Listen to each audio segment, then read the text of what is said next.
I believe, Lauren, that every single one of our citizens should have health care, and they should have good quality health care in their local communities.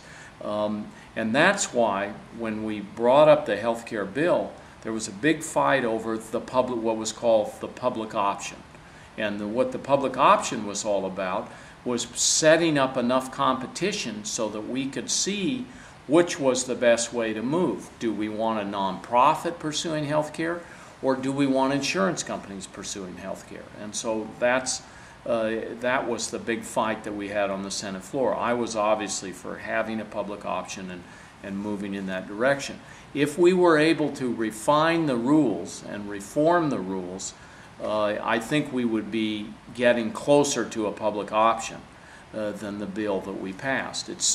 I would still say the bill that we passed has some important provisions. You know, we bring 30 million new people into the system. Those are the estimates.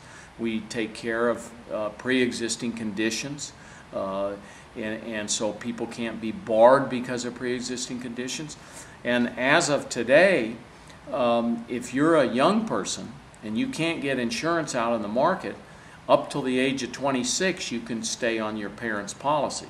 And that's a big thing for people to be able to do. And there are going to be insurance exchanges and more competition and trying to get cost control in the future, all of those kinds of things. But the real issue here is the Senate should be producing on the change the American people want.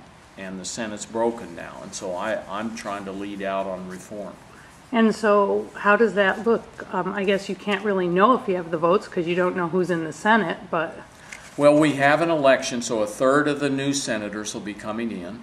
A couple of things we know. First of all, Harry Reid has said if he returns, and I think he's going to return, he thinks there should be rules reform. And he's given two great examples. And these are sports examples, but he said, you know, when they had the spitball, they tolerated it for a while, but then the ball got so soggy it was dangerous, and they banned the spitball. And in basketball, when they had the procedure of players being in the four corners of the court and just tossing the ball around and not trying to get a basket and wasting the time. Well, they created a four-corner rule, and they banned that kind of activity. And he said that's abuse. When you have abuse, and that's what we have now, abuse of the rules by Mitch McConnell and his team. And so what we're going to do is make that clear to the American people and then move with the constitutional option to change the rules to make it so that the majority can govern, but we're not going to deny the minority the right to make their points and to be heard. Okay. Thank you. Yes, that's wonderful. Is that good? That Did is. you hit it on the head?